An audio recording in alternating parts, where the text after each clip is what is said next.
স্বাধীন বাংলাদেশে অর্থনৈতিক অবস্থা বেহাল।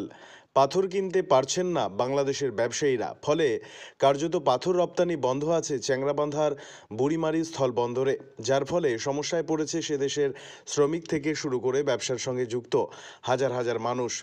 বৈদেশিক বাণিজ্য সচল করতে এবার পথে নামার হুঁশিয়ারি দিল ছাত্র জনতা।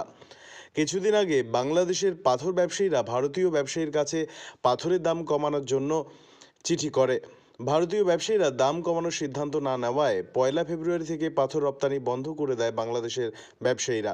এই পাথর রপ্তানিতে বাংলাদেশের হাজার হাজার শ্রমিকের পরিবার যুক্ত রয়েছে।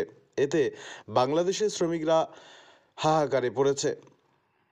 এ নিয়ে পথে নামলো বাংলাদেশের ছাত্র সমাজ। ছাত্র সমাজের পক্ষ থেকে সোশ্যাল মিডিয়ায় পোস্টে কথা বলা হচ্ছে ও আন্দোলনে নামার হুঁশিয়ারি দিচ্ছে গোলাম আজম নামে এক ছাত্র প্রতিনিধি পাটগ্রাম থেকে।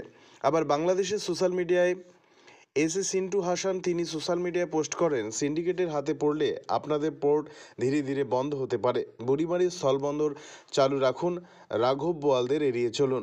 আজ বাংলাদেশের স্থলবন্দর নিয়ে ভারত থেকে বাংলাদেশে 2টি ট্রাক নিয়ে পণ্য রপ্তানি হয়, একটি রেজিন ও একটি ভিনিগার।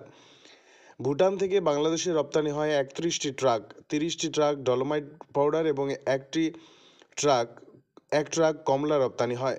বাংলাদেশ থেকে ভারতে 28টি ট্রাক ইম্পোর্ট হয় ও বাংলাদেশ থেকে ভুটানে 4টি ট্রাক ইম্পোর্ট হয়। এদিকে চ্যাংড়াবান্ধা স্থলবন্দর দিয়ে পাথর রপ্তানি না হওয়ায় ক্ষতির প্রভাব পড়েছে 3 দেশের মধ্যেই।